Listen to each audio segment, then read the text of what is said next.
This is based on my own professional judgment, analysis, and experience. There's a disconnect in relation to political masters comprehending the aspect of national security. National security, what constitutes national security? And I already mentioned the elements that constitute, the 5 elements that constitute national security. It's important that us bureaucrats, departmental heads, mainly the police commissioner, the defense commander, the head of the customs, immigrations, foreign affairs, relevant departmental heads should collaborate and educate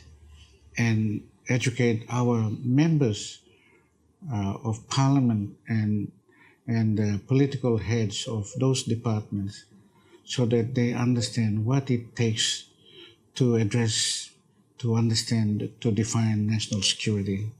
I think that's important. We need to make our political masters aware and comprehend what makes a great nation.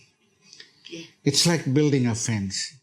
You can't just go and say, I'm going to make a garden here, and you cut your forest and then there's no fence. Because you're asking for trouble. 2 troubles. Thieves are going to come in, animals are going to come in. So what you need is a fence. You need imbanisa, so that you protect what is yours, the crops. I mean, our politicians need to know that. But what are the elements that constitute that particular fence that you're going to build? It means that political heads must understand that they must now invest in national security. Now, who is responsible for national security in this country? It is the Defense Force. The Defense Force is the arm of government that exerts national influence. It exerts a force of deterrent. It is the forefront in international relations. It flies the Papua New Guinea flag when there's a conflict, whether it's a declared war, undeclared war, or whether we are participating as a global policemen or enforcers. So we need to invest in our national defense force. That particular element, I believe there's a disconnect. There's serious suspicion about building the capacity of the PNGDF. And in doing so, we prohibit them, we restrict them from developing a force credible and capable enough to do their functions. Their functions are exclusively promulgated and listed in Section 202 of the Constitution. Section 202 gives about 4 or 5 functions for the PNGDF to carry out this task. The first one, the first most important function of the PNGDF is to protect Papua New Guinea's security first. It's listed, it is constitutional. For the government to exercise and to build its capacity, whether it's a force of operations, for offensive, defensive, or a force of deterrent, regardless, because that is the constitutional mandate and role of a government.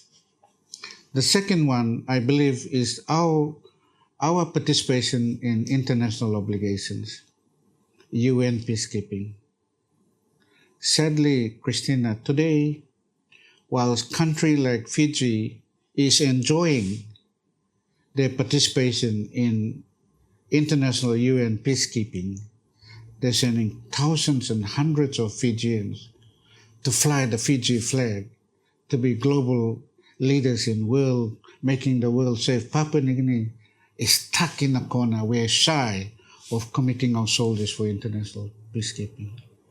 But it's stated very, very clearly in our Constitution under Section 202. And one of the functions of the PNGDF is to participate in internal security. And that internal security participation is exercised in Section 204. Section 204 in the Constitution expresses explicitly in the role that the PNGDF will play in enforcing law and order with state agencies, police force, customs, immigrations, our obligation to support civil authority. And one of the functions also of the PNGDF is to be able to mitigate and address, be available in times of disaster. It's a very important function. And the last but not the least, is for the PNGDF to be used in nation building. In nation building. So it's important that we talk about this because the use of the defense force to exercise sovereignty, protecting our interests, is absolutely critical, so that we can have an overarching sphere of managing our state entities and investment. Because it's absolutely critical. If not, the consequence, the borders are porous. So we get illicit activities coming across the PNG border from 360 degrees, 7 days a week, because we don't have a force that goes out to deter, keep people away. Or we are unable to police the 200-mile EEZ, which we have jurisdictions over, and as we speak, there are many illegal vessels at the moment stealing our marine resources. So we can sit down here, carry on, but I believe that there's a disconnect between understanding the real role of the PNGDF as explicit in Section 202 and Section 204. And until our politicians understand the importance of use of the military to protect national security and protect national interests, we will continue to plunder. We will continue to have this gap, a security gap, which is absolutely consequential to the well-being of our ordinary people. Is the current government aware of that gap? I think they know. I think are they doing anything about it? I cannot tell you, but from the advice that I've been giving the Minister for Defense that I'm responsible to, I've given him briefs after briefs, and how he translates that to the National Security Council, to the Prime Minister and Cabinet, is something that I've left it to him. And I've also advocating right now, as we speak, is for us to write a new security policy that captures